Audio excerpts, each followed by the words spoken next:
حدیث میں آتا ہے، عبداللہ بن عباس رضی اللہ تعالیٰ عنہ سے روایت ہے کہ رسول اللہ صلی اللہ علیہ وآلہ وسلم نے فرمایا، جمعے کا دن عید کا دن ہے جو اللہ تعالیٰ نے مسلمانوں کے لیے مقرر کیا ہے، لہٰذا جو شخص جمعہ پڑھنے آئے اسے چاہیے کہ غسل کر کے آئے، اگر خوشبو موجود ہو تو لگا لے اور مسواک ضرور کیا کرو۔ نماز جمعہ کی فضیلت۔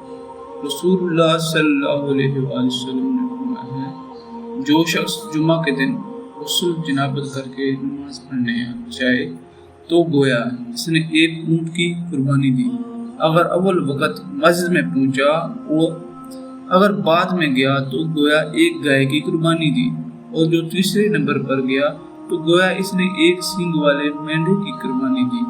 اور جو کوئی چوتھے نمبر پر گیا تو اس نے گویا ایک مرغی کی قربانی دی، جو کوئی پانچویں نمبر پر گیا اس نے گویا انڈا اللہ کی راہ میں دیا۔ لیکن جب امام خطبہ کے لیے باہر آ جاتا ہے تو فرشتے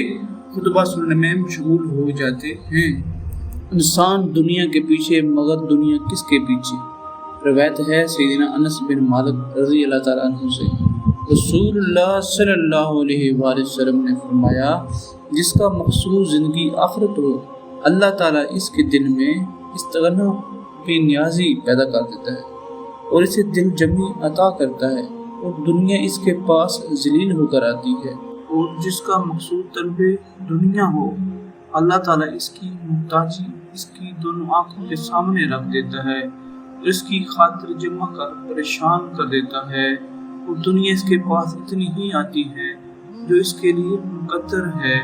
رسول اللہ صلی اللہ علیہ وآلہ وسلم نے ایک اور حدیث میں بتایا، منافقوں پر